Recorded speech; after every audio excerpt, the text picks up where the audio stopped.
Everybody, how you doing? It's Nick here, and today we're going to do a cottage pie. So I've got some mince, I've got some tomato, onion, I've got some potato. Listen, I've got a few little bits and pieces that are not in the ordinary, so I'm going to show you through as we go. First things first, of course, make sure you wash your hands, and I've already done that, and I'm going to show you straight away that I've got in my pan, I've chopped up a red onion. Okay, so I've got a red onion in there, just the one, that's all it needs. And then right next to that, you'll see that I've got some potatoes. It's about 500 grams of potatoes that are in there, and that's cut up quite nicely so they can mash quite easily as well. Up to you whether you want to put salt in your potatoes. I've not put any in there. There's going to be enough seasoning and enough in this, enough flavouring, so I don't need to put any salt in there. Okay, so the onions are softening up a little bit. So what I'm doing now is I've put in the beef.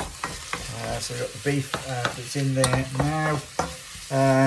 It's about 250 grams of beef, and as usual, look, I'm cooking for two. So if you're cooking for four, double it up. If you're cooking for three, it's 1.5, etc, etc. So far we've got one onion in there, and I've got 250 grams of beef, and the potatoes are starting to go. One thing I'm going to tell you as well is stick your oven on. We're going to use the oven a little bit later.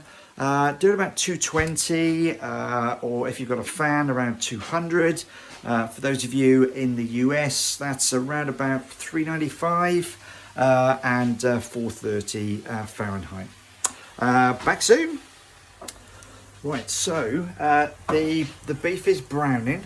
All right, so that's the purpose of having the beef and the onion in there. So the beef is browning. It's pretty much got there, so it's pretty much brown enough now. I'm just going to add a couple of little bits in here. I've got some garlic granules. Okay, I don't really want an awful lot, so what I'm going to do is just a little quick sprinkle of garlic granules in there. It's only a tiny amount, so that's why I'm not using a fresh garlic this time. If you want a bit more of a garlicky taste, use a fresh one, and get a couple of cloves in there. Cut those up. And then I'm going to add something a little bit different. I've got some Moroccan seasoning. Okay, so I've got Moroccan seasoning. This I'll read off the jar. It's got cumin, cinnamon, oh goodness me, mint. It's got coriander, some garlic in there. It's really great. Okay, so I'm going to use a tablespoon.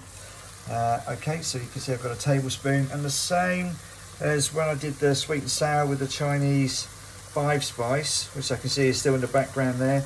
Sprinkle it over, and then just easy, just get that in, stir it in nicely. Leave it for about a minute before we get on to the next stage. Remember, your oven should be on by now because it's going to get a little bit warm. Okay, so make sure your oven's on, and your potatoes should be cooking. So we're going to do that for about a minute, and what I'll do then is I'll show you the next stage. Right, now we're going to get to the good part. So look, we've got the onions in there. We've got the meat in there. It's nicely browned. We put in the Moroccan spice. We put in some garlic granules. So what we're going to do now is I'm going to put in some chopped tomatoes. Okay, so I'm just going to put in a tin of chopped tomatoes. Nice and easy, nice and simple. Okay, nothing more than that. Just stir that around a little bit. Just get that nicely mixed up. Okay, so this is really easy, really simple. We've been on a high heat for the first couple of bits, and turned it down now to a bit more of a medium heat. All right, we don't need that high heat anymore, so we've got a bit of a medium heat. You can see that's nicely in there. Look, I'm going to add, believe it or not, I'm going to add some peas. So I've got some nice little peas here. I'm going to stick that in. You know what? It's a tin of peas. It's not fresh peas, I know, but I'm going to add some peas in there for a little bit of flavour, a little bit of colour as well. Okay, so that's starting to look really great now. Like I say, we don't need the high heat now just need a medium heat. Okay, so stir all that in. Here's the surprise. I'm going to add, because I've got some fresh tomatoes, so I'm just going to add a couple of fresh tomatoes. They're baby tomatoes that are there. They're fresh ones. They just add to the flavour, and you know, it'll be something to chew on in there, as well as the tin tomatoes. And here's the big secret. All right, I'm going to stick in some chorizo. All right, so I've got some chorizo there. Okay, it's about 75 grams of chorizo, so that's all in. That's the whole lot. Look at that. Look, we've got it on a medium heat. Okay, this is your base. This is the first part of it. All right, it's looking lovely. We just need to let that cook now. So I'm going to leave it there for a second, and then I'll get straight back to you. And we're back again. Things are still cooking. Just the last couple of bits to put in the pan. First things that I've got is I've got a red wine stock pot. So I'm going to stick that in and just stir it around a little bit. If you keep stirring it, it will go in. It adds a nice little bit of flavour. Okay, so that's a nice bit of flavouring for you. If you need to add a little bit of water to this, then do it, okay, because sometimes it dries up a little bit, and when you've got the stock pot in there, of course, that could dry it up a little bit. But it's looking really good. It's looking quite moist as well. And I'm going to stick in just a splash of Madeira. Okay, so got a nice little bit of Madeira wine there as well. Now the spuds are boiling away quite merrily. We're going to mash those up in a little bit, and as well as that, I just got a whiff of the Madeira then. That's really quite nice. Obviously we're just going to keep this heating up here in the wok pan, and remember, turn the oven on. So I've got the oven on, and that's warming up quite nicely. In fact, I see it's come up to temperature now. I'll get back to you as soon as I've mashed the spuds and stuff. Okay, so we're just on the last little piece now. I've mashed the potato. What I did as well was I chopped up a spring onion, and I put spring onion in there as well. An alternative is you could put the spring onion on the top when it's all done and dusted and finished, and just eat it raw. I like sticking it in here, and I've got something else to put on the top instead. Okay, so that's all mashed, that's all done. I'm just going to get my mincemeat and everything else. That's all cooked and done now. I've got a couple of oven-proof dishes. Now there is a reason why there's a couple of oven-proof dishes. Now you'll see all I'm doing now is I'm going to put the mixture into each of these dishes. Okay, so this is almost like the cottagey bit, I guess, in there. So yeah, there is a reason why there's two of these dishes. So my wife is dairy intolerant, so what we do is the mash has been mashed up with a dairy-free spread. Okay, so not butter in there to start with, so that's the first thing. But also you'll see in a second, what I'm going to do is I'm going to put some cheese on top.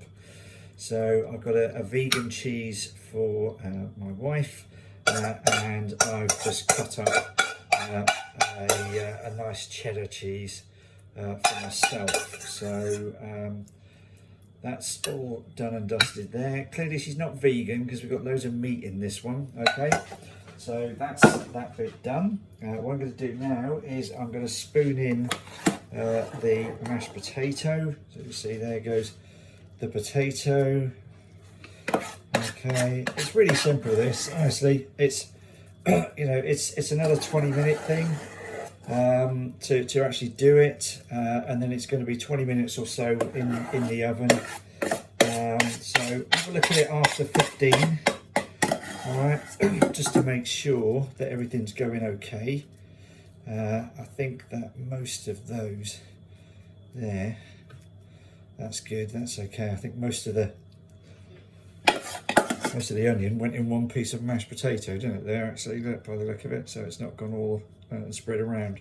If you want your mash to be a little bit more creamy, You can put, look, you can put a plain yogurt in there if you want to. You could put in some cream, you could put some milk in there as well if you wanted. You could do whatever you like, really. So I'm just going to recap whilst I'm showing you about this. I'd had the onion, so you know, sort of browned off the onion to start with, then browned off the meat. I put in the Moroccan spice and the garlic granules. Again, you know, use garlic if you want to, so some fresh garlic. The tin tomatoes. Had the red wine stock in there as well. That went in. Put some peas in there as well, and I even put in some fresh tomatoes as well. You can see we've got them there. So I'm going to put my piece of cheese on first. I've just sliced up some cheddar cheese. Look, okay, that's it, nice and simple. And then I've got some vegan cheese that's grated, and I'm going to put that over the top there.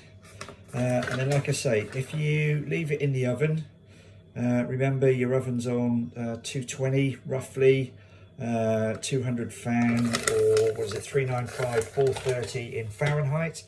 Leave it in there for about 15 minutes, and I'll show you what it looks like as we come out. Well, listen, that's it. I've taken them out of the oven. It's been just about 15 minutes in the oven. This is what we come out with. Okay, so this is it. All right, so you'll see that I've put some oregano on the top just for a little bit of flavour in. You see the cheese is nicely melted. Of course, it's cooked, so you're not relying on the oven to cook it. You know, you're just relying on the oven to get the flavours going inside there. So, look. I put in the chorizo as an extra. I put in the spice, you know, the Moroccan spice as an extra. You don't have to do that. If you want to put in some carrots, you know, like a traditional maybe cottage pie, you know, some peas, some other, whatever you want to do. We're serving it up just like this. Or it's going to be really, really nice and hot, really piping hot. So be careful, just out the oven. The other thing is as well, you know, if you want to serve some veg on the side, absolutely loads. If you don't have to worry about the you know, dairy intolerance, just stick it all in one big dish. That's all you need to do. All right. Thanks for watching, everybody, and hope to see you again soon.